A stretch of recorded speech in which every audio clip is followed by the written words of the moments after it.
Ya, baik. Bismillahirrahmanirrahim. Assalamualaikum warahmatullahi wabarakatuh.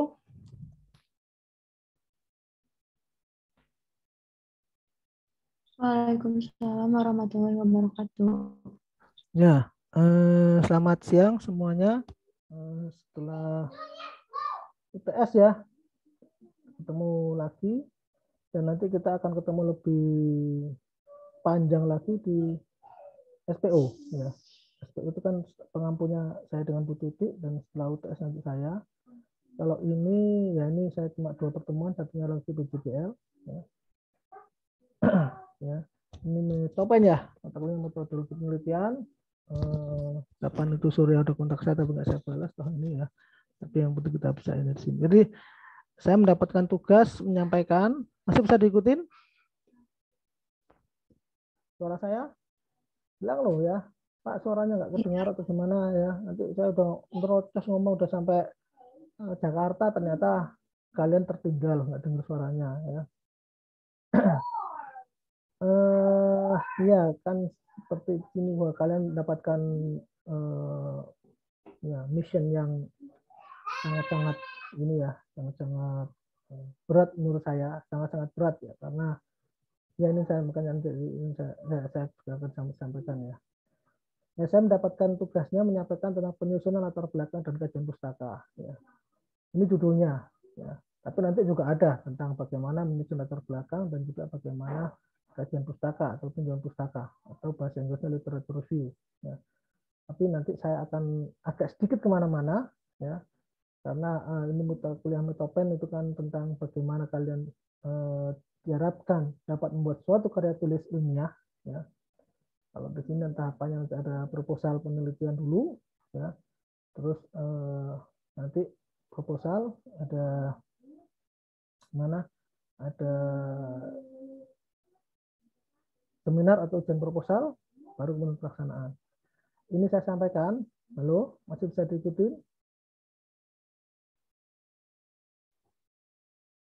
Bisa, Halo? Pak. Sebelum saya lanjutkan, ini kalian juga karena ya masa sekarang ternyata kalau nggak dipacu-pacu juga nggak tergerak ya. Tadi saya panjang ISMA ternyata juga nggak ini ya. Ya, iya, ya memang harus diakui katakanlah struggleitas daya juang masa sekarang memang beda dengan zaman kita dulu ya. Saya ini kan juga ya tadi SMA ini terkait dengan Metopen ini proposal. Jadi tadi saya sempat mengatakan tahapannya nanti ini kalian nanti bikin proposal, setelah bikin proposal nanti ada ujian dan proposal baru penelitian. Ya. Tahapannya demikian. Ya. Tetapi dalam pelaksanaannya ini supaya Anda ketahui bahwa tidak semua perguruan tinggi seperti itu. Ya. Jadi unsur ini katakanlah lebih dekat-dekat seperti UGM, tahapannya demikian. Ya. Jadi ada tahapan ujian proposal. Ya, nanti ada penguji ya. Tapi masih di Indonesia, ya, saya sebut saja karena saya dulu S1-nya ITB ya. Untuk di ITB tidak ada ujian proposal. Ya. Tapi bikin proposal nggak? Tetap bikin proposal. Ya. Karena proposal penelitian itu untuk mengetahui sebenarnya, ya, ini mahasiswa atau seseorang ini siap nggak untuk melakukan penelitian. Dari mana kita mengetahuinya? Dari proposalnya. Ya. Nah, kalau di ITB bagaimana Pak pelaksanaannya? Dari ITB untuk proposal penelitian cukup pembimbing. Tergantung pembimbing. Kalau pembimbing menganggap perlu diadakan katakanlah kayak ujian atau evaluasi proposal, biasanya kalau di ITB cukup di bidang labnya. Kalau sana istilahnya kelompok keahlian. Ya. Tapi kalau pembimbingnya tidak merasa itu, ya cukup pembimbing saja. Ya. Nah, itu. Terus kemudian nanti nggak ada ujian proposal. Jadi ketika misalkan oleh pembimbing dianggap ACC proposalnya udah layak, masa bisa langsung melakukan penelitian. Nah, nanti ujian seminar hasilnya pun berbeda. Ya. Jadi kalau di Unsud, nah nanti ada Semhas, model-model seperti seminar proposal. Kalau model-model seminar hasil di ITB, Tidak seperti itu, langsung terbuka. Ya. Jadi misalkan ya periode ini, misalkan saya sebut nama Surya, Lia, Putri, Nova, Chandra, Reza, ya katakanlah kelas B ini semua mendaftar seminar hasil, ya seminar langsung set namanya. Nanti dibagi ruang-ruang A, B, C, D, E, F, G, ya, berapa ruangannya. Nanti dari dosen-dosen yang ditentukan katakanlah ruang A penanggung jawabnya dosen X, ruang B tanggung jawabnya dosen A. Nanti pelaksanaan ujiannya bebas. Ya. Jadi mahasiswa yang selama penguji boleh bertanya, ya, dosen-dosen yang hadir di situ boleh bertanya, langsung terbuka. Ya. Itu. Tapi kalau di sana di ITB yang tahap menentukannya itu bukan di seminar hasil, tapi di sidang. Ya. Sidang itu komprehensif. Nah, itu sebenarnya di sidang. Ini saya perlu sampaikan ya supaya kalian nanti tercerahkan atau tahu ya. Ya tadi karena kalau nggak dikasih tahu kadang-kadang rasa ingin tahunya kurang ini. Rasa ingin tahu, rasa ingin mendapatkan challenge tantangannya itu masa sekarang agak ini ya. Ya, di sini kita ikutin aturan unsur ya begitu. Kalau di luar negeri bagaimana Pak? Di luar negeri mirip-mirip seperti ITB. Jadi ITB ngikutin luar negeri ya. Jadi tidak ada ujian proposal ya untuk S1, bahkan langsung ngalir aja ikut pembimbing ya. Nanti selesai report ya. Ujian ya ujian final examnya terus akhirnya ya. Tuh. Ya kelihatan ya. Ini nanti sudah saya sampaikan ini isinya nanti saya agak kemana-mana tapi terkait dengan tentang menulis ya. Dan ini judulnya bahasa Indonesia tapi nanti isinya kayaknya sebagian besar mungkin ini isinya adalah bahasa Inggris. Ya. Dari mana sumbernya? Saya comot-comot dari saya beberapa waktu lalu ketika S3 ikut pelatihan, ikut ya course itu kayak kuliah, academic publishing bootcamp, ikut kuliah science writing, ikut kuliah-kuliah kayak begitu. Nah, materi saya comot dan juga beberapa ini dari internet. Saya tidak menggunakan sumber-sumber bahasa Indonesia karena menurut saya ya saya lebih ini menggunakan referensi atau dasar ini lebih ya lebih menurut saya lebih yakin menggunakan preferensi ya, atau sumber-sumber informasi dari yang berbahasa Inggris ya itu baik. Ini perlu saya slideshow atau begini saja? Halo Nafisa, ini saya perlu begini apa slideshow apa begini saja? Begitu saja nggak apa-apa sih, Pak. Masih Ini kelihatan. ya baik. Saya bisa melihat wajah-wajah kalian juga ya. Ya. Nah, saya lanjutkan. Ini ada 25 ya. Nah, makanya tadi ya. Ini big challenge kita. Seperti saya sampaikan juga di narrative review ya. Benar-benar big challenge ya. Iya. Kemampuan menulis kita masih sangat-sangat saya nggak tahu. Ya mungkin karena sumber tempaannya beda ya. Jadi stylenya beda ya. Jadi sepertinya di kita itu masih pada tataran ini benar apa salah, bisa apa tidak. Ya. Tapi ya di kita masih sedikit sekali yang berorientasi how do you deliver your idea via tulisan. Ya. Padahal ya ini makanya kan negara itu semakin maju ketika misalkan daya tingkat bacanya tinggi dan juga tingkat literasi kemampuan nulisnya juga bagus. Nah, dan ini menurut saya harus kita tempa, harus kita ini bukannya ya. Ya mungkin ini ya. Nah, kenapa ya kita peduli? Why care about the quality of your academic writing? Mengapa kita harus peduli dengan kualitas kemampuan menulis akademik kita? Ya ini saya ini University of Poitiers itu kampus saya. Ini saya dapatkan slide-nya dari pelatihan saya academic publishing bootcamp. Ya. Bahwa science is communicated mainly in written form. Ya. Kemarin saya sampaikan kan di kuliah naratif review, ketika saat ini, ketika kita ingin mengetahui kualitas seorang dosen, dari mana? Dari karyanya. Karya dosen itu apa? Karya tulisannya. Ya. Jadi, apalagi kalau kemarin kalian sempat, ketika kalian kemarin sempat mengikuti demo ya, itu kan malah yang ramenya tentang Pak Ade Armando. Pak Ade Armando dosen. Ya. Sekarang kan netizen ngeri ya. Akhirnya netizen menelanjangi dalam tanda kutip. Ya. Bagaimana sih publikasi Pak Ade Armando? Ya, dicek. Ya, oh ternyata profil Scopusnya cuma 1. Ya. Profil Google Scholar-nya demikian. Akhirnya wah, berarti karyanya atau reputasi beliau di dalam dunia ilmiah perlu dipertanyakan. Ya. Jadi kalau kita konteksnya sains, ya komunikasinya adalah dalam menulis. Ya. Nanti saya juga akan sampaikan ini bagaimana ya. Dan ini makanya saya ulangi juga bahwa kemampuan ini yang harus kita tingkatkan. Ya. Scientists are busy people. Ya. Seorang ilmuwan itu ya ini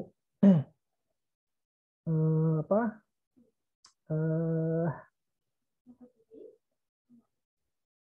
Kalau di sana saintis ya riset publikasi. Jadi sangat kita ini kan ya. Jadi misalkan katakanlah kayak segmen kita di Belanda ya. Sehari-hari saya isi riset. Ya. Jam 9 tank masuk lab. Ya nanti kalau orang Belanda ya jam 10 setengah 11 biasanya dia keluar ngopi 15 menit. Masuk ruangan lagi bekerja lagi riset. Jam 12 istirahat, makan siang, lunch. Setengah 1 masuk ini lagi. Jadi benar-benar efektif ya. Makanya about the academic writing, about tulisan itu sangat-sangat ini. Ya. Ya di sana kalau bukan sana katakanlah kalau kita ya ini ya semuanya harus dari tulisan. Ya. Semakin maju ini tulisannya semakin bagus. Ya. Good writing skills are essential if you want other scientists to read and cite your work and to employ and fund you. Nah, jadi kemampuan menulis yang bagus itu penting jika kita atau you atau ya kita ingin peneliti-peneliti yang lain membaca dan mensitasi kerjaan kita dan to employ ya mempekerjakan dan mendanai kita. Ya. Cite itu citasi. Ya, makanya kalau itu Google Scopus, Google Scholar citasi. Jadi misalkan katakanlah karya saya, ya, saya publikasi ini, berapa banyak citasinya? Ya. Dan ini juga katakanlah sains. Kalau kalian misalkan katakanlah ingin usaha atau apa segala macam, kalian kan harus bikin business plan. How to make a good business plan forward in order to another people want to invest for your project. Dari mana? Dari ini. Ya. Jadi kemampuan nulis itu sangat dan saya juga terus belajar dan ya itu. Ya, writing helps you think more clearly. Dengan menulis itu akan membantu kita berpikir lebih jernih. Bukan lebih jernih, ya lebih jernih. Lebih secara jernih, lebih. Ya. Good thinking, berpikiran yang baik akan good writing. Ya. In many cases, di dalam banyak case, ya, menulis adalah suatu proses yang mana para peneliti memahami, mengerti bentuk real dan implikasi kerjaan mereka. Ya. Jadi ya itu ya betapa ya makanya kan kitab-kitab atau suatu peradaban itu dianggap tinggi ketika berapa banyak kitab yang dimiliki, ya. Berapa banyak literatur yang dibaca, berapa banyak literatur atau karya tulis yang dihasilkan. Ya.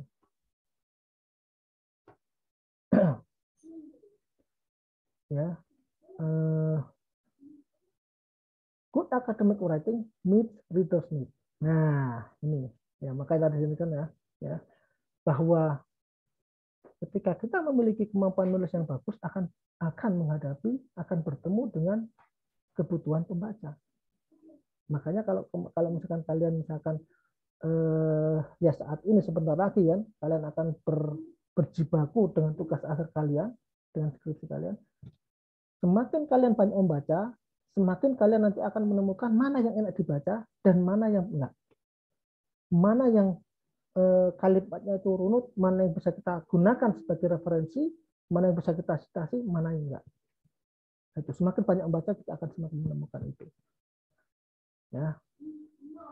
By providing dengan menyediakan new insights, ya, insights, pengetahuan, pandangan yang baru, informasi yang relevan, akurat dan valid, ya, dan suatu hitung-hitungan yang jujur dari suatu hasil karya dan clear message yang clear. Dan ingat, bahasa tulisan itu nggak bisa dibohongin. Sekali kita bohong dengan bahasa tulisan, apalagi misalkan sekarang eranya adalah tidak rekam digital, wah habis. Ya, makanya saya nggak tahu di Metopen diajarkan dengan plagiarisme apa tidak. Itu sesuatu yang sangat dijaga. Ya itu. Jadi makanya tadi saya ulang ya, bahwa semakin tinggi peradaban itu kemampuan literasinya akan semakin tinggi. Ya. Ya. Salah satu literasi adalah kemampuan menulis. By being, ya dengan apa? Ya, consistent to the point. Konsis, singkat. Ya. Singkat dan to the point. To the point. Ya. Convincing and credible. Convincing itu meyakinkan, ya, ya, dan credible. Argumen yang disertai dengan evidence, dengan bukti. Isi itu skim and navigate, signpost. Jadi enak, dengan enak di skim. Skim itu di skimming ya, oh menarik ini, and navigate. Ya. Accessible to non-specialist. Jadi tulisan yang bagus, ya, itu ketika dia dapat diakses to non-spesialis.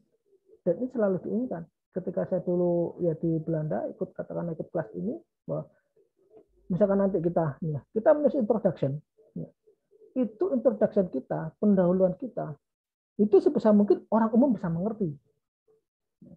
Atau bisa membawa orang umum, misalkan kalian nanti, misalkan katakanlah Nabilah, ya Nabilah nanti skripsinya dengan saya, ya, misalkan membuat tulisan, misalkan membuat nanomedicine, ya. Di dalam pengantarnya, sebisa mungkin tulisannya itu bisa membuat orang di luar farmasi menjadi, wah menarik ini bacaannya, tulisannya Nabila. Risetnya bagus ini. Wah ternyata nanomedicine begitu. Ya. Tuh. Saya lanjutkan. Writing is process. Nah ini. Ya. Proses. Makanya tadi di kuliah pertama saya mengatakan bahwa menulis itu seperti berenang. Dan ini tidak seperti dokter bedah. Nah, dokter bedah artinya penulis tidak mempunyai ya get it right at first try. Jadi kalau dokter bedah ya ketika dia sebelum membedah harus hati-hati, harus benar-benar benar. Kalau nggak benar bisa bahaya. Kalau menulis enggak. Ya. Don't have to get it right at first try. Tidak harus benar ketika ini. Ya, makanya makanya saya ini membuat skripsi, ya, proposal silahkan maju. Ya, yang penting kalian siap. Karena kalau nunggu sampai sempurna, ya, harapan saya terus belajar nulis terus. Ya. Dan ini dibutuhkan. Ya. Misalkan kalian nanti lulus, ya kan ya kerja dimanapun, ya, apa-apa kan dengan tulisan. Di industri membuat rancangan formula, membuat laporan, harus bisa menulis dengan baik, yang runut. Ya, nanti kita ini di sini.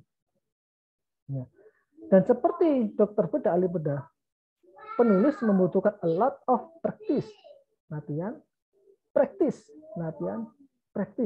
to hone their skills, untuk mengasah skillnya. Nah, makanya ya kalau Pak Jokowi bilangnya kerja, kalau dalam konteks menulis ya, practice, latihan. Nah ini komiknya ini. Ya ini nanti saya yakin akan kalian alami ya. Nanti simpen ini ya. Misalkan ini Nabilah dan di depan laptop. Oke, saya butuh mentransfer ideku dari kepala ke monitor ini. Ya. Udah katakanlah 1,5 jam 1 jam nggak keluar, mungkin udah keluar 1 kopi, udah habis snack 1 ini ya. Come on, right. Ayo tulis. Masih bengong terus, nulis lagi, ya. Apa yang terjadi? Orang nggak keluar itunya, nggak keluar di monitor. Ya, jadi seperti ini. Ya. Makanya need practice.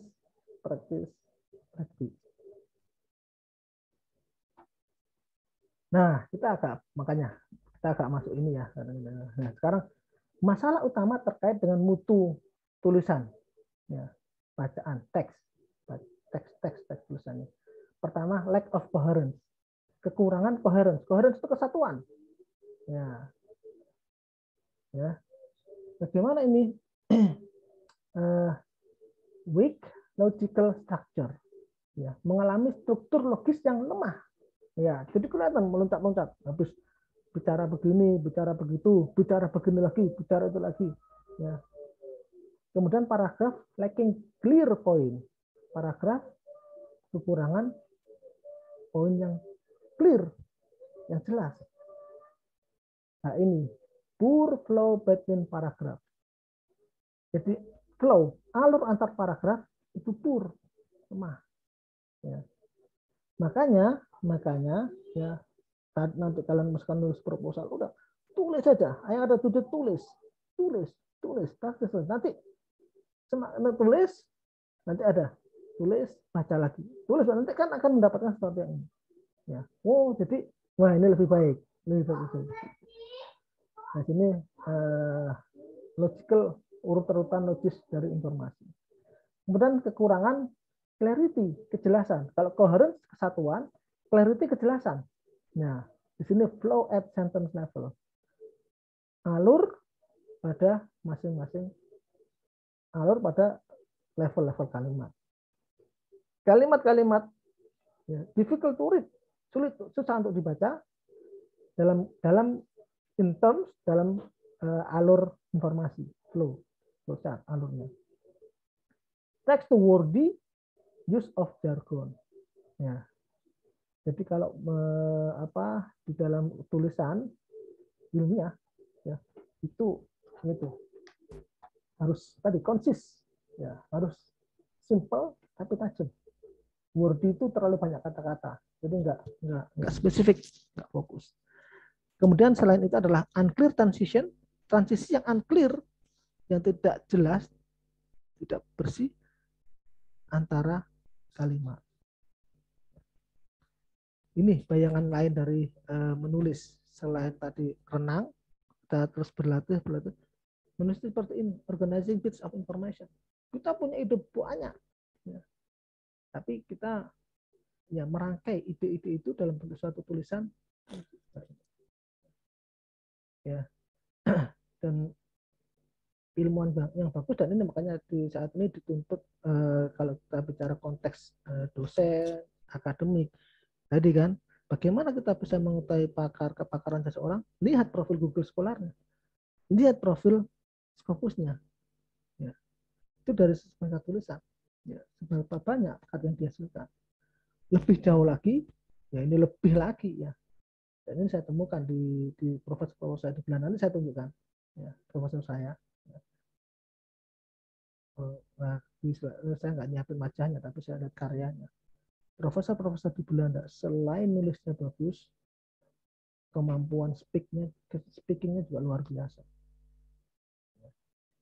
Jadi bayangannya menulis seperti ini, organizing bits of information. Kayak kita menyusun puzzle, Lego, ya, jadi suatu bentuk yang menarik untuk dinikmati bersama. Ya. Nah, sekarang masuk ke template for introduction. Saya belum ke sini, saya mau tunjukkan. Ya.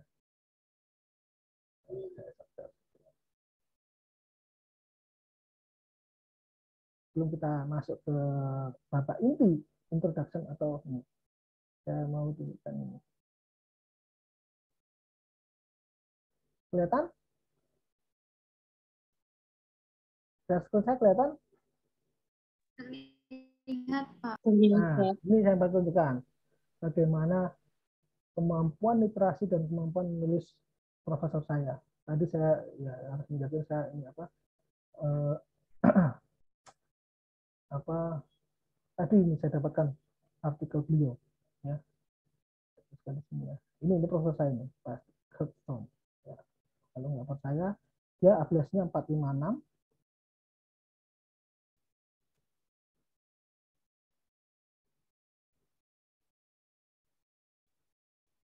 Hmm.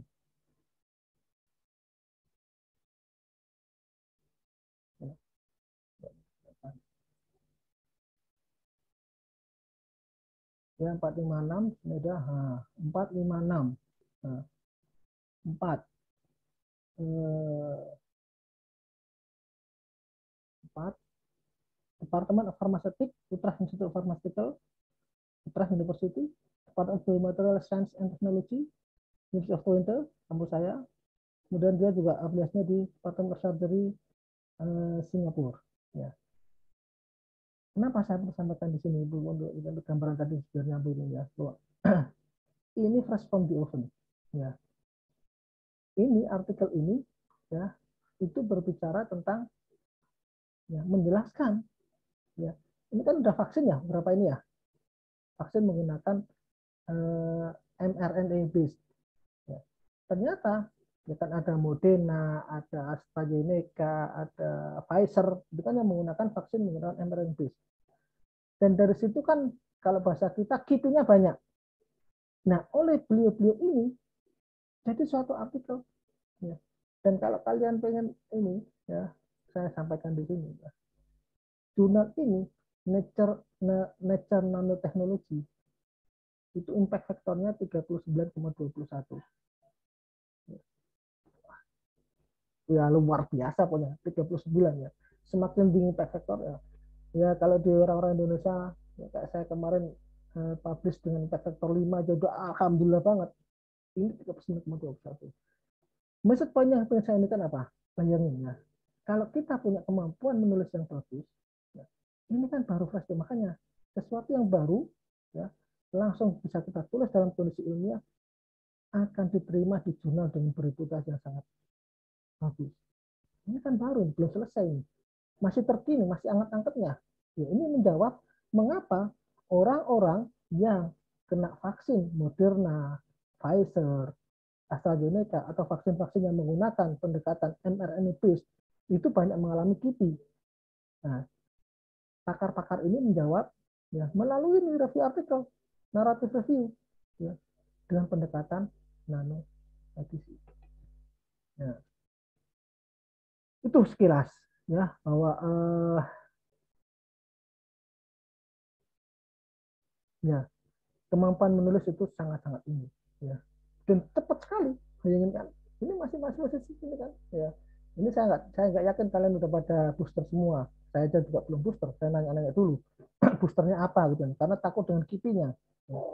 Katanya sekarang kalau kalau yang di Purwokerto kalau mau booster sekarang ada di pusat unsur menggunakan AstraZeneca. Katanya kipinya tidak sedahsyat, tidak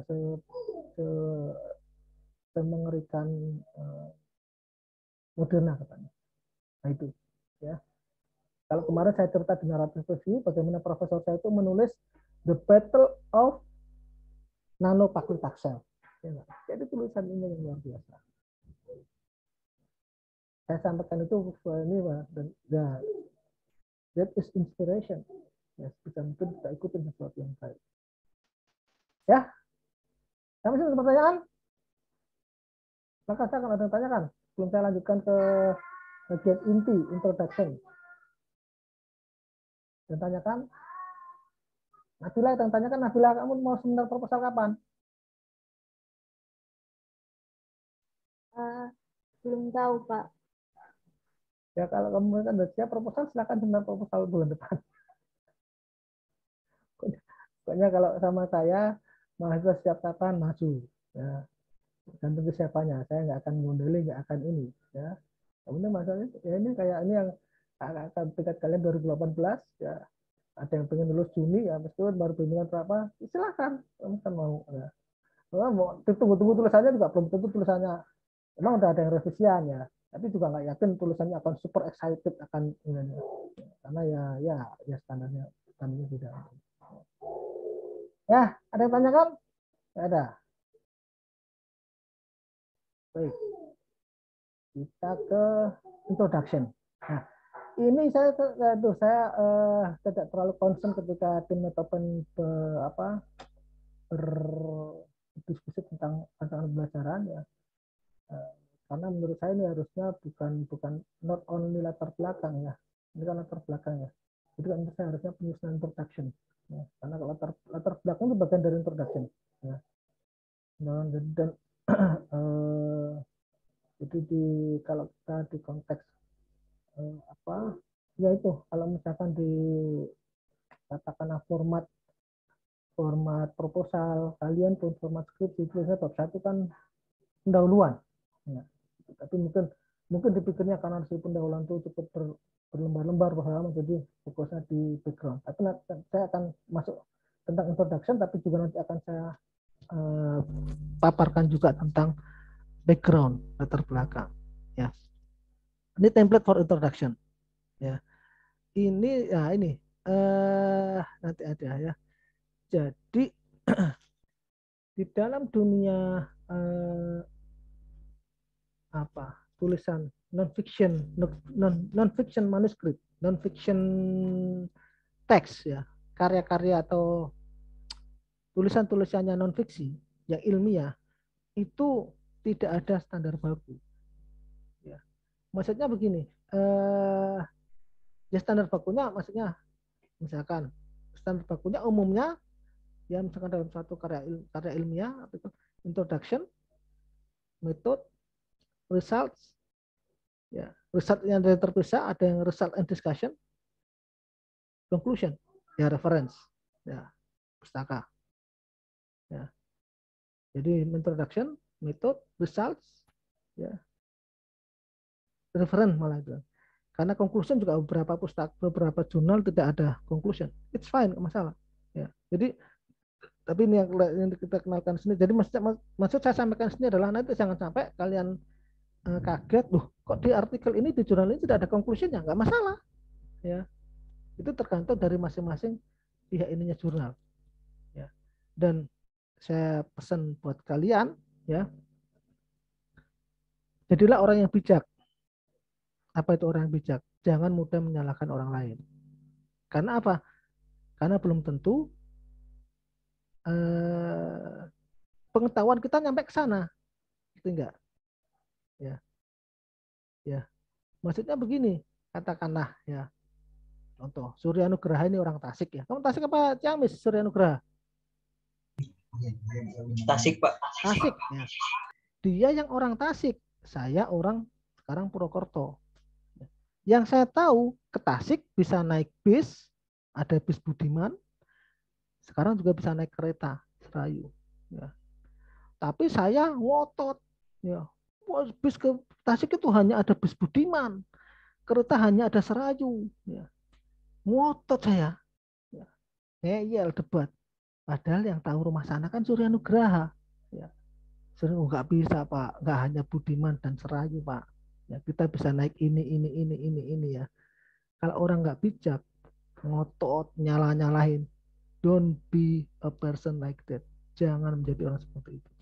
Ya, kita harus menjadi ini. Ya, kalau bahasannya ada di atas langit ada langit, ada ini. Ya, itu maksud poin saya. Ya, jadi dan ya. Apalagi sekarang dunia cukup berputar dan berkembang, ya. Ini template pun ini secara umum. Nanti kalau misalkan kalian menemukan template yang berbeda lagi, ya nggak masalah. Ya. Nah, terus bedanya, terus gimana Pak ini kan ya? Sesuatu dikatakan ilmiah itu bagaimana coba? Ayo. Kok Pak Dadang ini kok membingungkan? Nggak ada yang baku, nggak ada nih ya. Sekarang saya nanya kepada kalian, sesuatu dianggap tulisan ilmiah itu bagaimana? Nah, kalian tercerahkan nanti Pak Dadang katanya nggak boleh nyalain, nggak boleh ini. Gimana? Ayo diskusi. Dian, ayo. Sekarang saya nunjuk lah biar hidup. Dian Anggra ini, ya.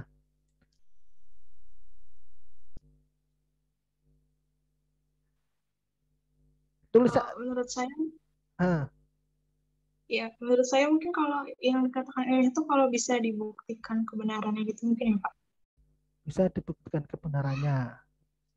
Ada yang lain? Kata Dian Anggraini, Ciwastra, Bandung. Tulisan ilmiah itu tulisan yang bisa dibuktikan kebenarannya. Inka, saya balik lagi, saya sekarang harus nunjuk karena ini, biar nggak ini. Inka Nisri Nasari. Nah, kaget dia. Dalam, Pak. Ya, tadi kalau kata Dian Anggraini, tulisan ilmiah itu tulisan yang bisa dibuktikan kebenarannya. Kalau menurut Inka Nisri Nasari, tulisan ilmiah itu yang bagaimana?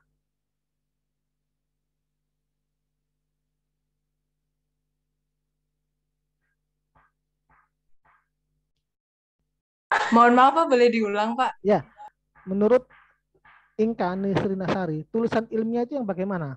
Ya, karena kan tadi saya ketika kuliah saya menjelaskan tidak ada yang baku. Ya, umpamanya tadi ada kalau tulisan paper itu ada metode introduction, method, results, discussion. Kadang-kadang start discussion jadi dengan satu, kadang-kadang dipisah. Ya, terus reference daftar pustaka. Karena ada beberapa jurnal yang tidak mengharuskan ada conclusionnya di sana. Ya. Introduction pun tadi saya sampaikan template-nya itu secara general. Ya, tidak ada yang baku di sana. Nah, makanya terus saya kembalikan, Bu. Saya yakin mungkin kalian bingung. Nah, terus ada gimana? Nggak ada yang baku. Nah, terus kalau gitu tulisan ilmiah itu yang bagaimana?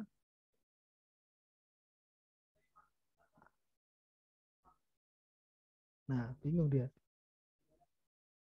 Tadi kalau kata siapa Dian Anggraini, tulisan ilmiah itu tulisan yang bisa dibuktikan kebenarannya. Nah, gimana Inka? Udah keluar idenya? Penulisan ilmiah? Tulisan Apa ilmiah. gunanya itu benar kan ya? Pak Dadang maksudnya. Tulisan, bukan penulisan. Pemecahan penulisan ilmiah isinya tentang pemecahan masalah, Pak. Pemecahan masalah. Nah. Yang ya berlandas teori gitu. Oke. Satu lagi deh. Rahma Sarita. Nah, ini kayak penyiar Metro TV ini, Rahma Sarita. Bagaimana Rahma Sarita? Apa itu tulisan ilmiah menurut Rahma Sarita?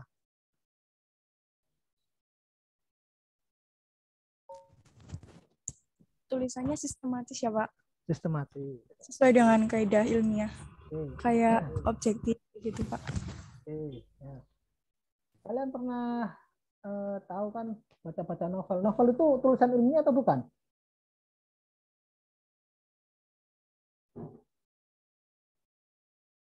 Halo? Novel, kayak novel Harry Potter. Itu tulisan ilmiah atau bukan? Bukan ya Pak? Bukan. Bukan. Bukan. Oke. Kalau apa? Kalian pernah ini majalah Intisari nggak? Baca majalah Intisari? Nggak tahu juga majalah Intisari. Terus saya ada geleng-geleng, nggak tahu majalah Intisari. Majalah Bobo, majalah Bobo. Ada yang tahu majalah Bobo? Itu ilmiah apa tidak?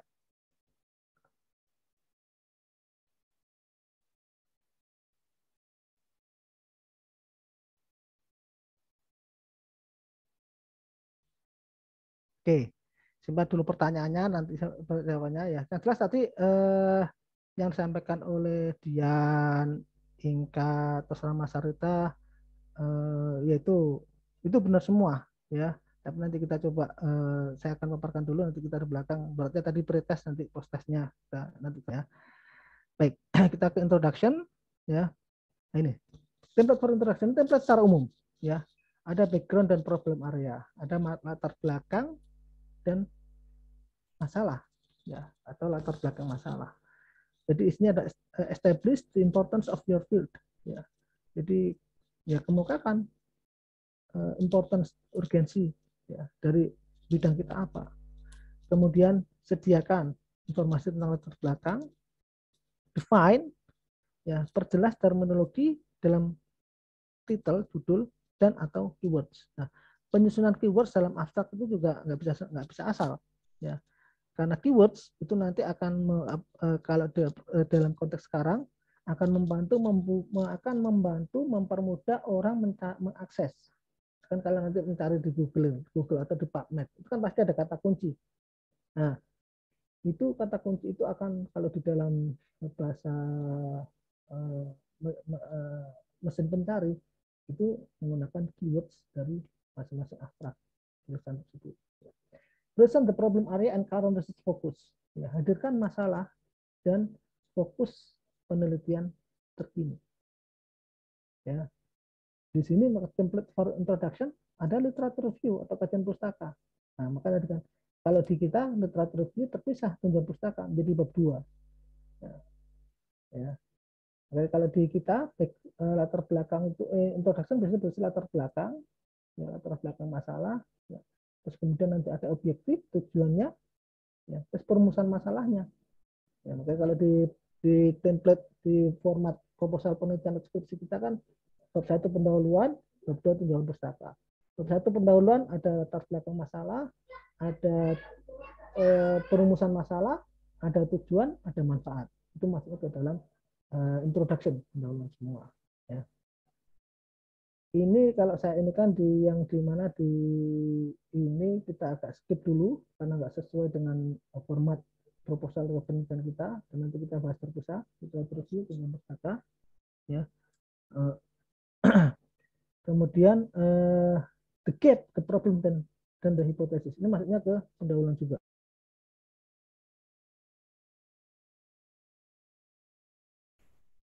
Nah, terpental saya. Ya. Padahal saya ini di rumah ya Indio. Tadi saat mana ya?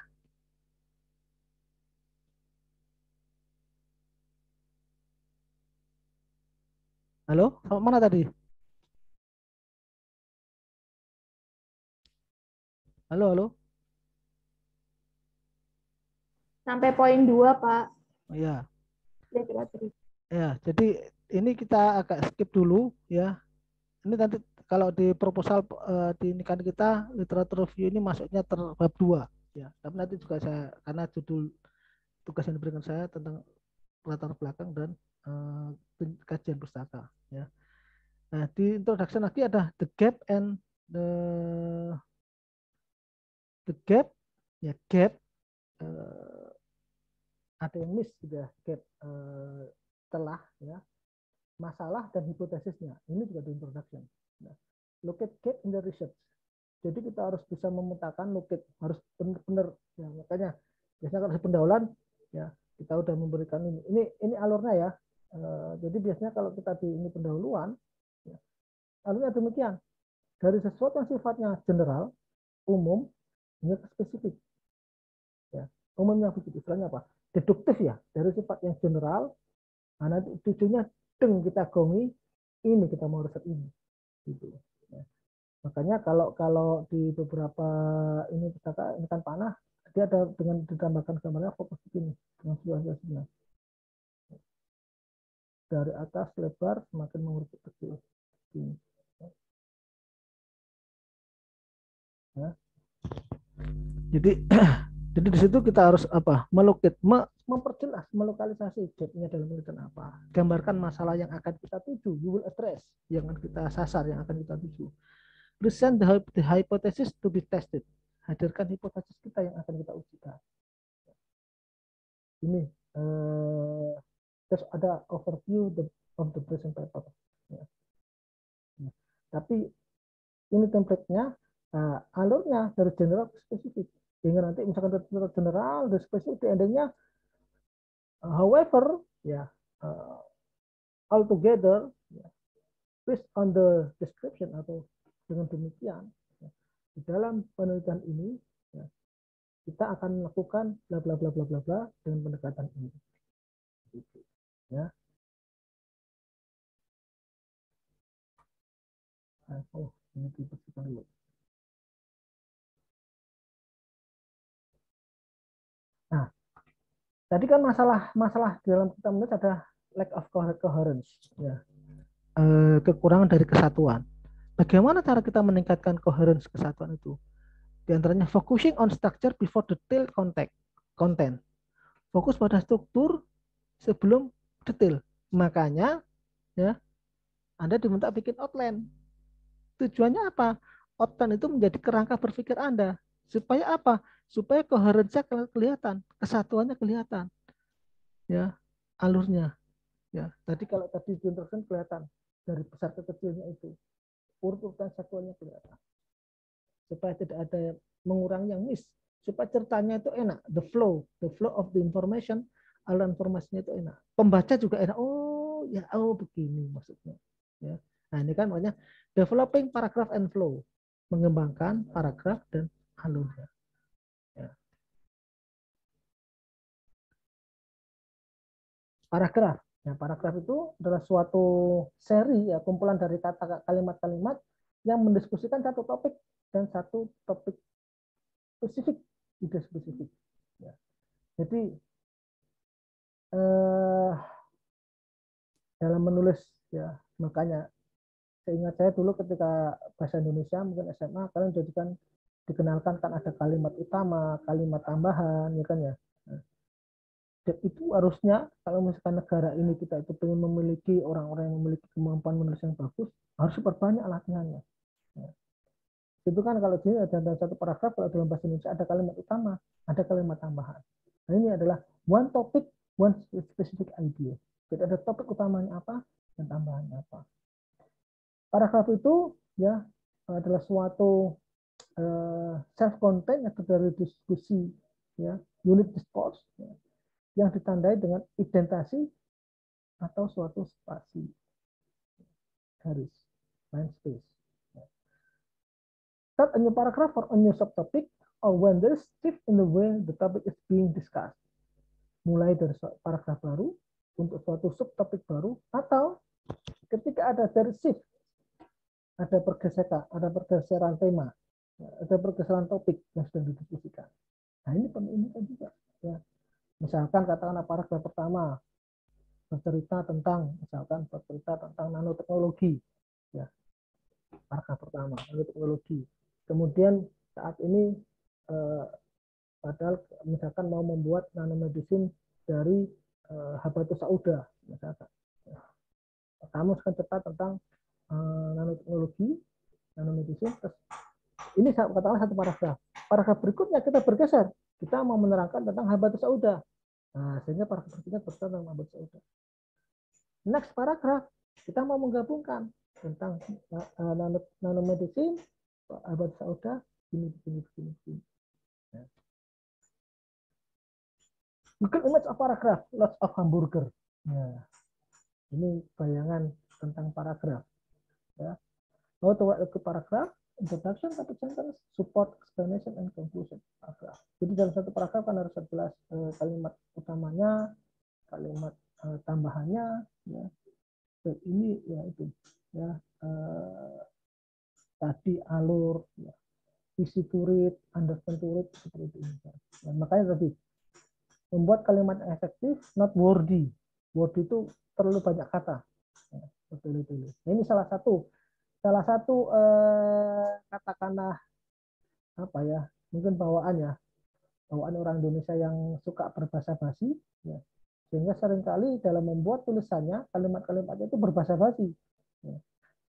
Berbahasa basi juga perlu, tetapi jangan terlalu wordy, terlalu banyak kata ya. Harus membuat kalimat efektif ya. Misalkan berbahasa basi ya, misalkan pengantar satu kalimat ya, langsung ke topiknya selesai. Tidak terlalu banyak berbahasa basi. Kalau semua orang udah well known, udah tahu ya nggak perlu ditulis. Ada orang sebagaimana yang diketahui bahwa sesuatu yang udah umum nggak usah ditulis. Ya. Ini text quality, ya, kualitas teksnya, coherent clarity tadi kejelasan. Ya. Urutan level kalimat, ya, dan informasi dan word choice, pilihan kata. Nah, ini saya mau tulisan sini, pilihan kata. Tulisan yang bagus, ya, itu bisa kita ini kan. Jadi pilihan katanya macam-macam. Cuman emang kalau di Indonesia ini malah kadang-kadang pilihan katanya malah tidak cuma bahasa Inggris. Ya. Kalau di bahasa Inggris kita bisa menggunakan yang namanya thesaurus. Ya. Misalkan kita mau mencari kata option, ya. Kita pengen cari anonimnya, kita bisa menggunakan kata. Dan ini penting sekali. Ya. Ketika misalkan kalian pengen membuat suatu tulisan yang menarik, ya, kalian harus menyiapkan word choice dengan kata. Supaya apa? Supaya tulisan kalian tidak monoton, tidak membosankan. Dan introduction, latar belakang itu menjadi sesuatu yang sangat penting. Ya, tadi untuk menarik pembaca, mau membaca itu beneran apa tidak? Ya, mau membaca lebih jauh apa tidak? Word choice ini penting sekali. Ya. Dan word choice ini harus konsisten. Seringkali mahasiswa konsisten maksudnya konsisten penulisan. Bukan mahasiswa. Seringkali kita ya syarat. Seringkali kita di depan misalkan menulis tadi misalkan Habata Sauda ya. Di depan nulis Habata Sauda, di tengah nulis jinten hitam, belakang lagi Habata Sauda lagi. Itu nggak konsisten. Yang konsisten bagaimana? Ini perlu dengar ya. Misalkan kita menggunakan Habata Sauda dalam kurung Nigella Sativa. Kalau dalam Indonesia seringnya digunakan jinten hitam. Berikutnya ya kalian cukup bisa menuliskan misalkan Habata Sauda saja. Jadi itu word choice. Dan di depan bisa tulis lengkap, berikutnya cukup satu ini aja dan konsisten. Word choice yang lainnya misalkan tadi, misalkan seringkali kan misalkan dalam bahasa Indonesia ya. Setelah ini dilakukan itu, setelah ini ya. Kalau selalu kita menggunakan selalu kata-kata setelah ini, setelah itu kan monoton. Harus dikombinasikan. Apa? Ya kadang-kadang pakai kata-kata kemudian. Bisa menggunakan kata-kata lalu. Kan kalau setelah itu kan anonimnya ada sesudah. Ya. Setelah ini bisa kemudian, maksudnya anonimnya setelah ini anonim kemudian bisa juga lalu. Setelah itu harus di ini. Ya, supaya apa? Supaya tidak monoton. Ya, makanya ya semakin banyak word choice pilihan katanya itu akan semakin wah ini interaktif ya, atraktif ya tulisannya. Gitu. Ya. Nah, ini a good introduction. Ya. Introduction yang baik. Ya. Ini saya ini kan tulisannya kecil. Ya. What is a good introduction? This is where you describe briefly and clearly why you are writing the paper. The introduction supplies sufficient background, menyediakan background informasi yang sufficient, yang cukup untuk pembaca supaya memahami dan mengevaluasi di sini eksperimen kita atau tulisan kita. It also supplies a rationale for the study. Jadi kan introduction itu kan gambarannya ya. Tadi kita agenda information, kita mempropos ini penelitian kita, ya. Kemudian kita meyakinkan pada pembaca bahwa penelitian ini layak untuk dikerjakan. Rational for the study. Tujuannya, tujuan introduction ya, present the problem and the proposed solution. Nah, tadi kan menghadirkan masalah. Jadi ada locate the gap. Kita zoom masalahnya apa, the gap-nya apa. Kemudian dari masalah itu kita punya ide kan, ya. Apa usulan kita, proposalnya apa, solusinya apa. Nah, kemudian presence menghadirkan nature, ya, nature di sini bisa berarti sifat, ya, atau di sini alami, ya, sifat atau scope, ya, dari masalah yang diinvestigasi. Sifat masalahnya bagaimana, scope-nya bagaimana. Nah ini kan nanti di introduction, misalkan kita menyajikan ini, pembaca bisa menilai, oh ini logis, masalahnya begitu, penjelasannya begini. Masalahnya begini, investigasinya begitu. Masalahnya begini. Reviews the pertinent literature to orient the reader. Review literaturnya untuk mengorientasikan para pembaca. It's the method of the experiment. Menyatakan metode eksperimen kita. It's the principal result of the experiment. Yang menyatakan hasil-hasil prinsip dari eksperimen kita. Ya, ini kalau di introduction ya kita ada namanya state of the art. Ya, penelitian yang lain bagaimana. Nah ini introduction checklist from how to write a good scientific paper. Introduction indicate the field of the work. Ya. Kita mau kerjanya di mana? Why this field is important? Kenapa area ini penting? Dan apa yang sudah dikerjakan? With proper citation. Nah, ini. Tadi yang nggak tersampaikan oleh Dian, Rahma Sarita sama Inka, ada proper citation. Ini adalah salah satu yang membedakan tulisan ilmiah dan tidak ilmiah. Jadi kalau tulisan ilmiah itu ketika kita menulis, itu ada something yang kita jadikan rujukan. Jadi tadi kan kalau tadi kata Dian bisa dibuktikan. Nah, jadi misalkan Nabila mau menulis apa, terus dia mencitasi tulisan saya. Nah, tulisan saya misalkan sudah dipublish di mana? Oh iya, ini. Nah, jadi itu citasi, mencitasi tulisan orang atau pendapat orang. Indicate a gap, ya, gap, celah,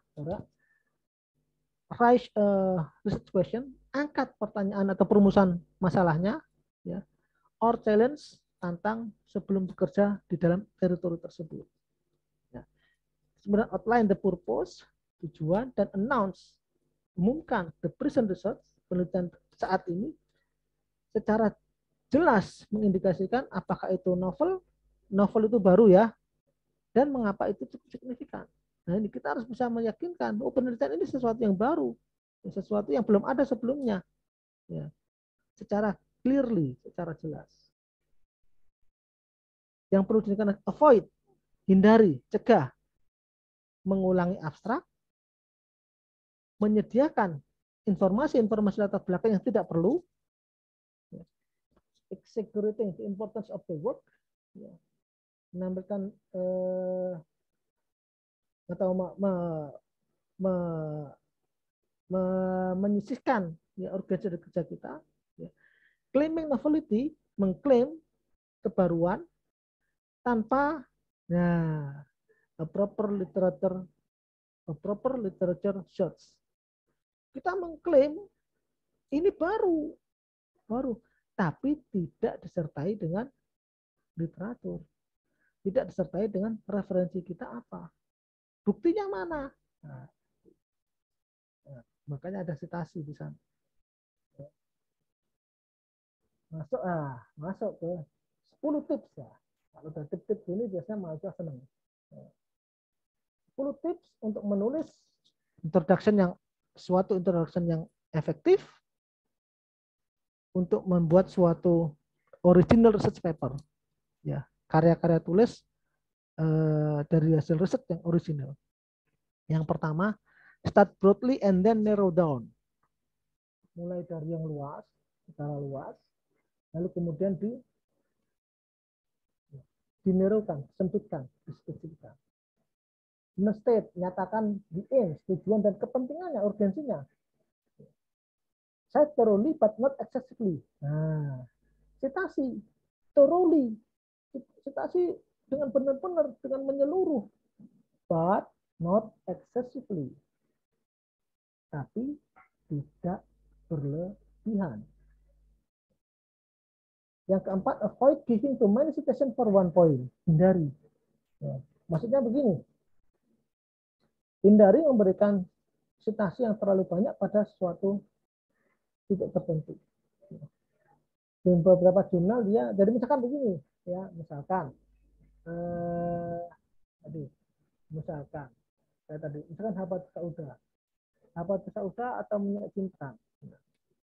Nah, di situ dia mencitasi tulisannya, misalnya tulisannya Nabila, tulisannya Nadia, tulisannya Rahmawati, tulisannya siapa Putri, ada 10 orang nulis itu, cantumkan semua. That is not good. Itu bagaimana Pak?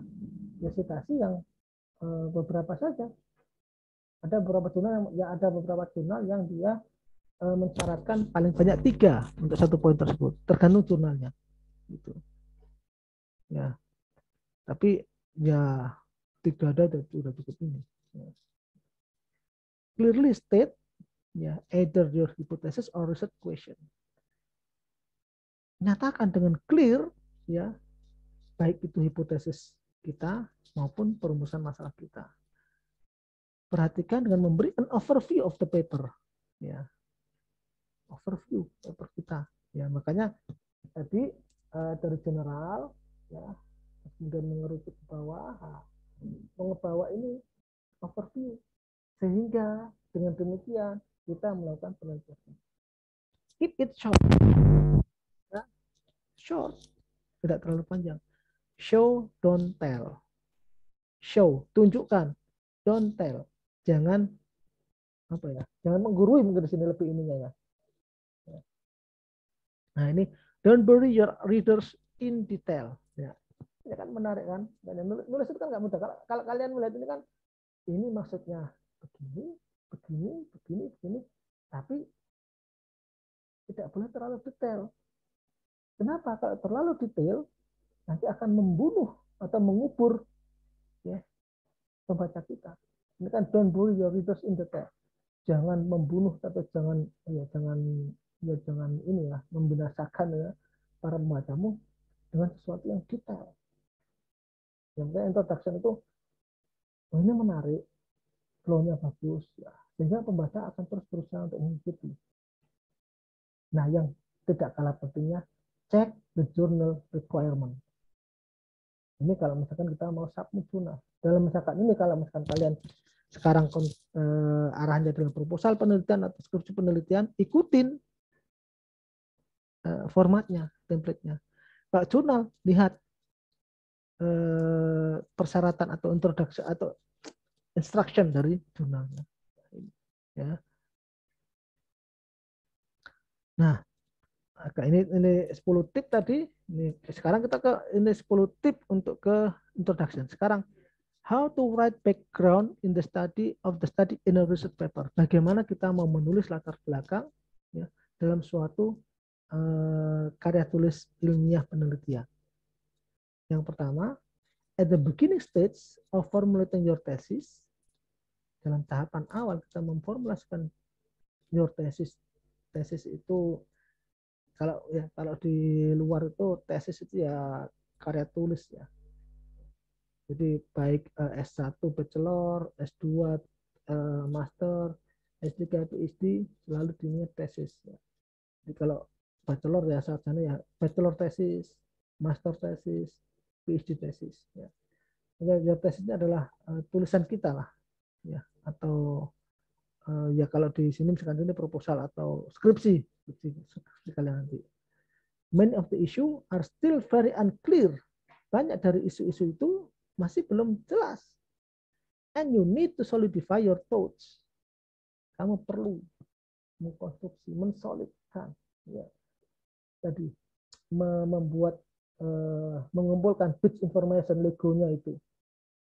So you should conduct preliminary research. Preliminary research ini bukan ya bisa penelitian awalan yang beneran in the lab, bisa juga by literature searching. Kenapa? Ini akan membantu kita meletakkan forward research langsung, pertanyaan perumusan masalah atau statement dari tesis kita yang akan kemudian mengarahkan kita pada penelitian yang lebih spesifik dan lebih relevan. Nah, kalau misalkan nggak menggunakan preliminary research di lab ya melalui library. Kalau sekarang ya kita berselancar di internet. Check the internet and other electronic database to find preliminary sources such as scholarly journals and books about your background of the study. Itu tahap pertama. Tahap kedua, how to write background of the study in a research paper. Read and gather the info you need to develop. Baca dan gather.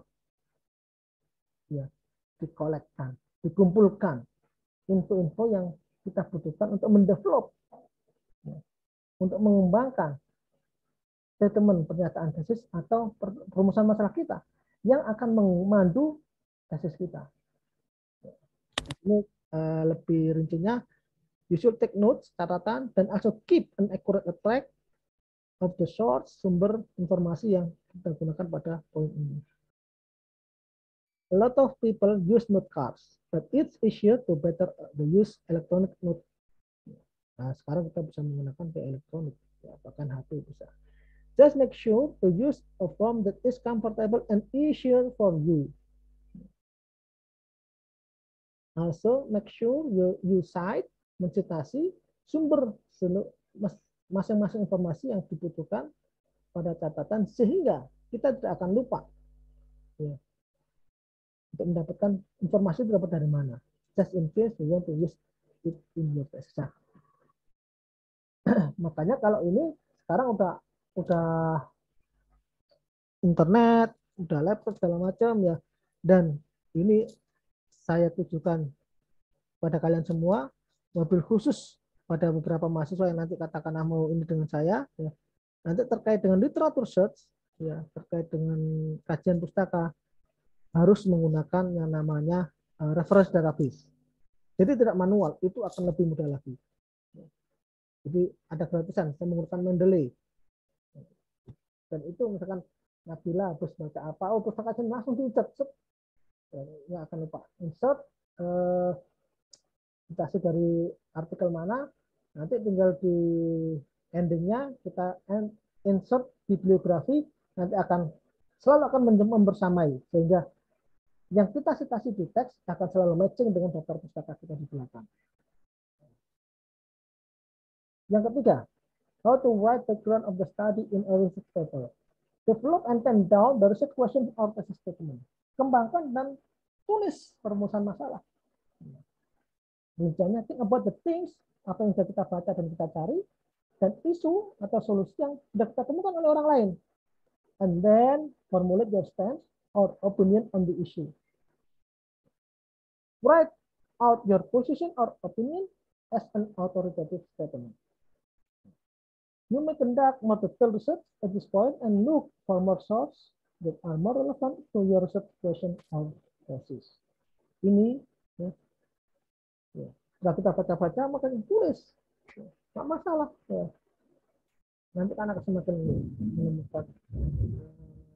Ketika kita baca berulang-ulang akan menghasilkan sesuatu yang lebih baik. Complete, lengkapi penelitianmu menggunakan thesis statement as your guide. Kita perumusan masalahnya apa? Itu yang akan menjadi. Ya. Kesimpulan itu menjawab perumusan masalah. Jadi jawabannya kan tahapannya introduction ya, latar belakang masalah. Kemudian ada perumusan masalah. Dari introduction kita mendapatkan perumusan masalah di sini. Ya. Kemudian setelah perumusan masalah, tujuan manfaat apa? Nah, kesimpulan itu menjawab perumusan masalah. The question or the thesis statement. Find source, cari sumber-sumber yang relevan dengan tesis-tesis kita spesifik dan menyediakan more insight into perumusan masalah kita menggunakan sumber-sumber ini.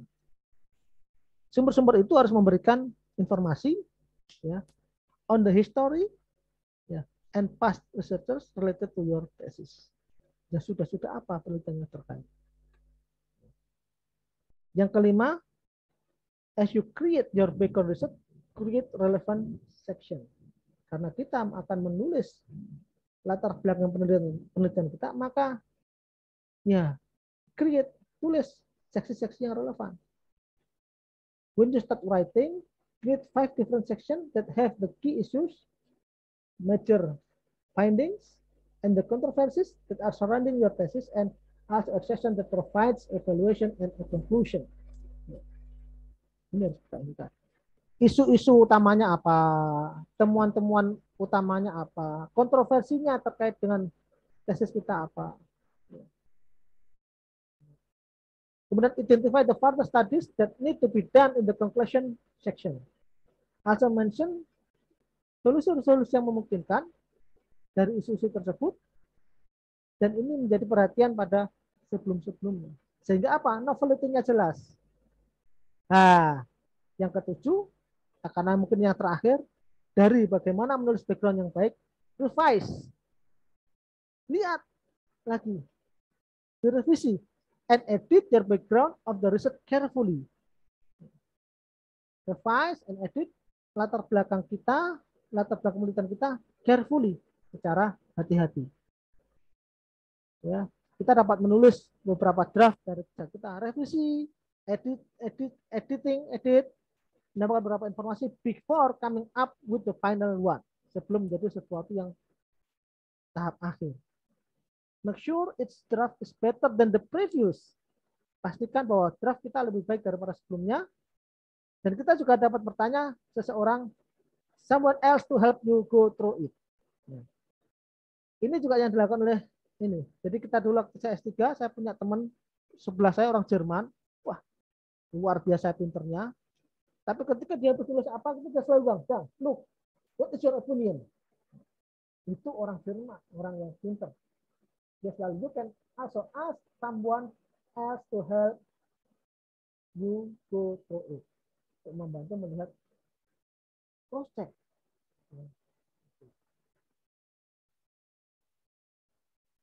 Nah, ini contoh latar belakang. Ini yang mau saya ini kan, yang saya zoomkan di sini adalah tadi kan read the journal requirement. Ini saya ambilkan dari Lancet ya. Lancet itu kalau tadi Nature Nanotechnology itu impact faktornya 39,21. Lancet juga sekitar itu. Ya, puluhan, mungkin 40 atau 60 ya. Impact faktornya tinggi juga. Ya. Nah, kalau Lancet ya, dalam pustakanya ya, dia ada ini background dibuat tersendiri dia. Jadi beberapa jurnal itu ya dia menggunakan summary bukan abstrak. Lancet bukan summary, bukan ada backgroundnya apa, bukan introduction, tapi background. Ya. Ada beberapa jurnal yang mungkin introduction. Nah, kalau kita lihat di mana di format proposal atau skripsi kita, latar belakang masuk dalam bagian introduction. Ini Lancet background. Di Lancet background, method, findings, interpretation. Misalnya ini kan, ya, tadi bilang tidak ada yang baku. Ya. Depend on the kesepakatannya jurnalnya apa. Makanya kalau misalkan pengen ini ya bikin jurnal, bikin bikin ini. Ya.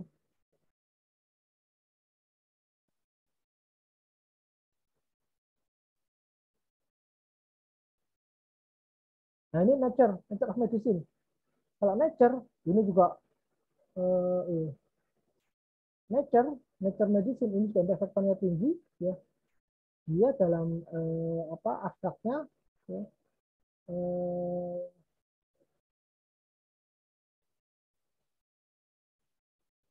dia tidak ada background, ya. Dia langsung ini. Kalau ini apa ya? Ini bukan Nature, bukan.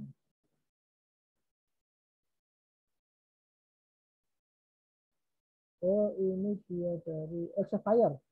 Nah. Kalau di mana di Nature tidak ada background, langsung aja mengalir abstraknya ke Elsevier, ya. Dia ada abstraknya ada background. Ada yang tadi tidak ini background, ada yang ini. Ya. Makanya tadi kan di note di sana read, ya, consider the journal requirement. Ya.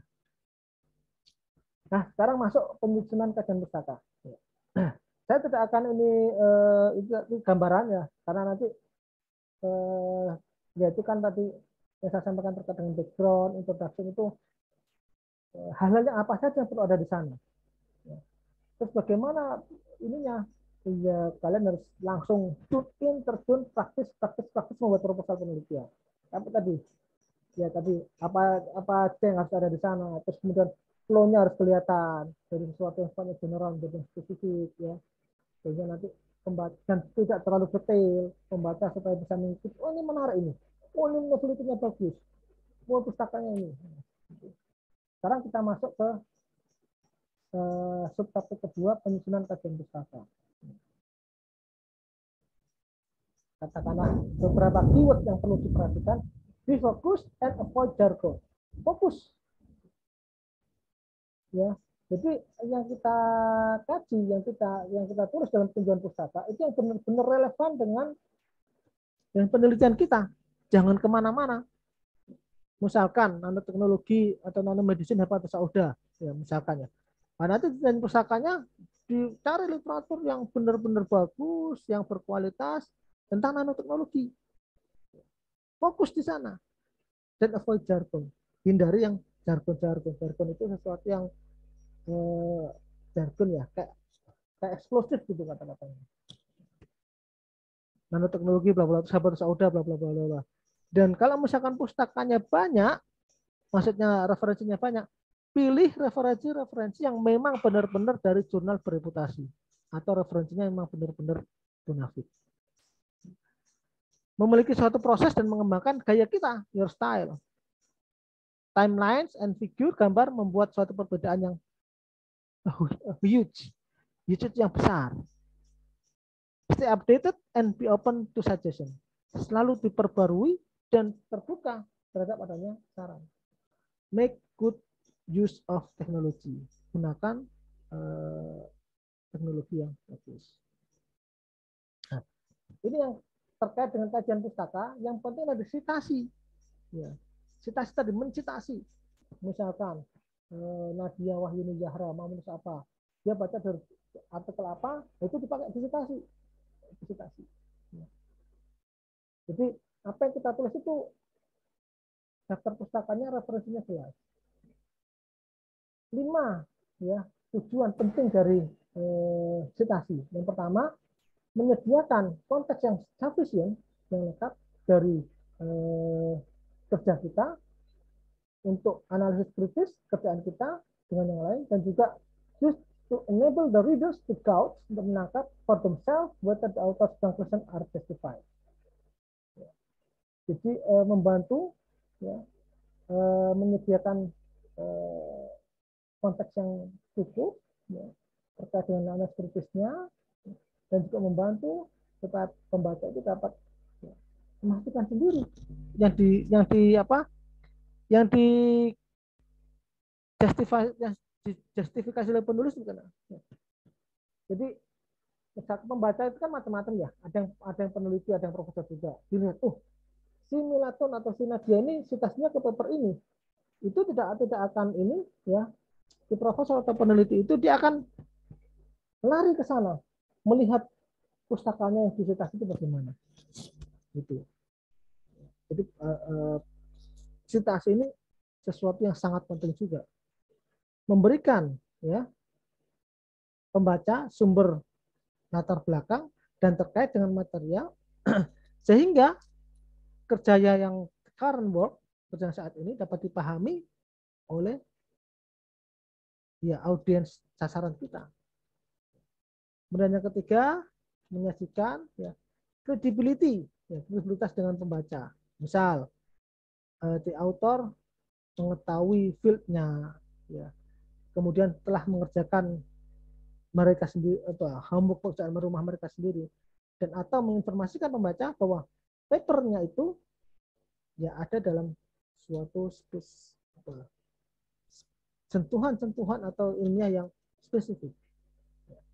Kemudian menyediakan sampel dari alternatif ide, data, atau konklusi untuk membandingkan, to compare, dan mengkontras dengan kerjaan kita.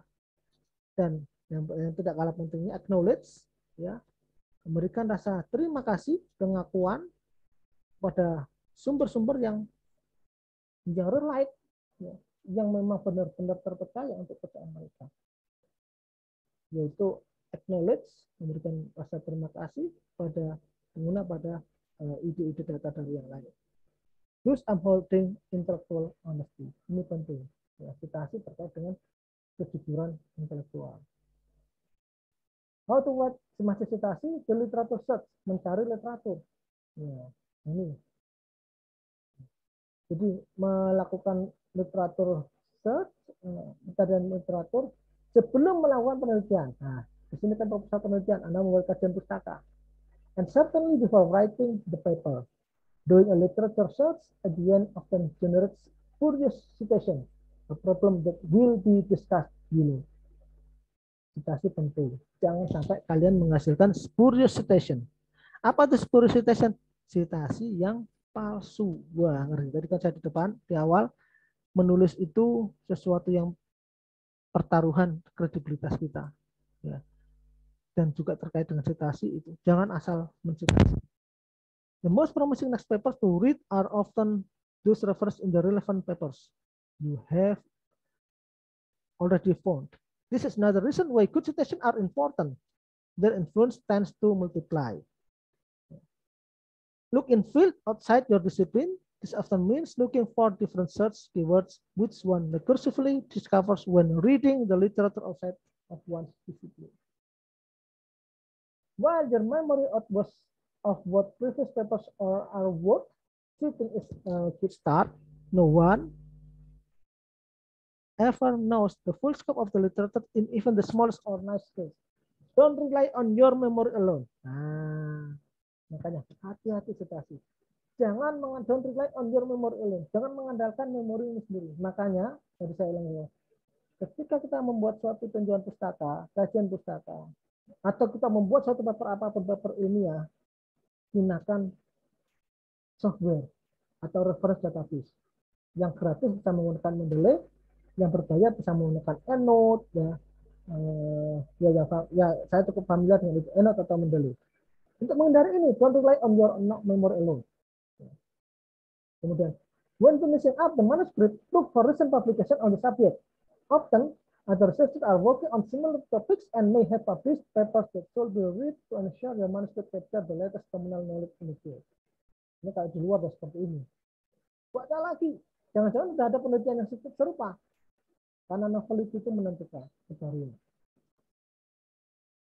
Berikutnya, setelah kita literatur search, mencari literatur, verify. Verifikasi lagi. Ya, makanya, ya. Verify. Ya, verifikasi. Diulang-ulang. Ya.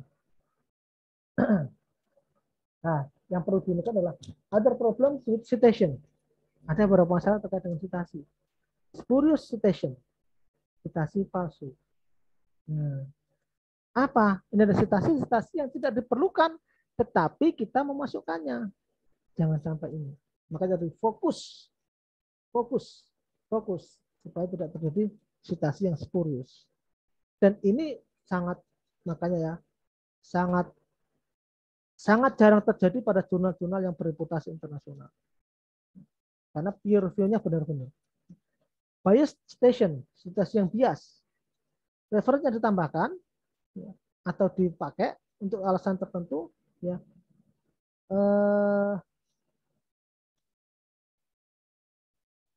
Other than meeting the 5 goals of citation. Jadi dia referensi yang ditambahkan itu tidak termasuk di dalam 5 tujuan citasi. Hati-hati supaya nggak bias. Self-citation. Citasi pada kerjaan kita sendiri. Nah, ini juga perlu diperhatikan. Tidak ada masalah ketika kita menggunakan self-citasi. Tetapi kalau kita tidak hati-hati, ya, ini akan sering menjadi masalah. Ya.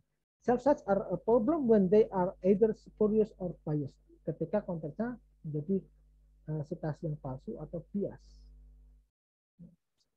Kemudian terkait citasi, excluding contrary evidence, keluarkan, ya, bukti-bukti yang kontras. Ya. Jadi ini bentuk dari bias citasi, yang mana citasi sebelum bekerja, fungsi data kontradiksi dengan kerjaan yang kita lakukan saat ini. Kemudian konklusi. Maksudnya gini, tahapannya kalau bentuk pustaka ya. Kita mencari literatur search, sudah dapat ya, pakai mesin. Klik nanti langsung insert citasinya apa, untuk menjadi referensi di citasi. Mau verify. Verifikasi. Atau kalau citasi, conclusion. Kita konklusi sendiri terkait itu. Karena ingat, saya pernah menyampaikan bahwa membuat atau mencitasi yang bagus itu bukan copy paste, tapi menggunakan paraphrase, menggunakan bahasa kita sendiri. Itu dapat kita lakukan ketika kita sudah mendapatkan konklusi dari referensi yang kita baca. Intermezzo ini terkait dengan isu citasi, ya. Don't rely on secondary source. Nah, ini kemarin saya sampaikan di pertama. Misalkan kalian membaca, ya, misalkan situ misalkan di sini, ya, mendapatkan pustaka, terus ada review artikel, ya. Ketika misalkan riset motif novelty-nya tinggi, ya, cari Dan misalkan tadi di review artikel itu kita pasti menggunakan pustaka. Ya. Nanti di review artikel pasti juga ada pustakanya. Langsung kalian pergi ke sana, dia menggunakan apa? Sehingga kalian akan mendapatkan the primary source, not secondary source. Ingat, don't rely, jangan mengandalkan. Ya. Kalau terpaksa ya terpaksa. Kalau ini jangan mengandalkan. Include DOI if available. Ya. Dalam beberapa jurnal strict ya. Dari referensi yang kita citasi, ya harus mempunyai DOI. Bahkan saya kemarin baca yang salah satu jurnal saya itu bukan lagi DOI, tapi PubMed, PMID, PubMed Identity. Citasi menyediakan bukti untuk mendukung cerita kita, so double check, lakukan double check. Citasi dalam teks are all in reference list. Ya. Ini tidak akan perlu kita lakukan ketika kita menggunakan software. Ya. Mendelay, EndNote, nggak perlu kita ini karena otomatis. Ya. Ini perlu kita cek kalau misalkan kita menggunakan manual. Dan saya sejak pulang dari Belanda, saya mewajibkan mahasiswa bimbingan saya menggunakan dalam hal ini Mendeley karena gratis supaya tidak chaos ya manajemen referensi kalian. Nah, artikel in reference list are cited in text. Ini 1, 2 ini sama. Triple check multiple references with same combination. Dicek 3 kali ya, referensi yang multiple yang ada dengan beberapa kombinasi. Ini situasi isu-isu tadi. Yang terakhir ini visualisasi bagian bawahnya saya cek. Tapi sampai dianikan di laptop ya sekarang okay, I need to write. Come on, I can do this. I can do this. Ya. Sampai moodnya ini kopinya udah mau habis. I can do this. Ya. Ketika mau nulis, letter today.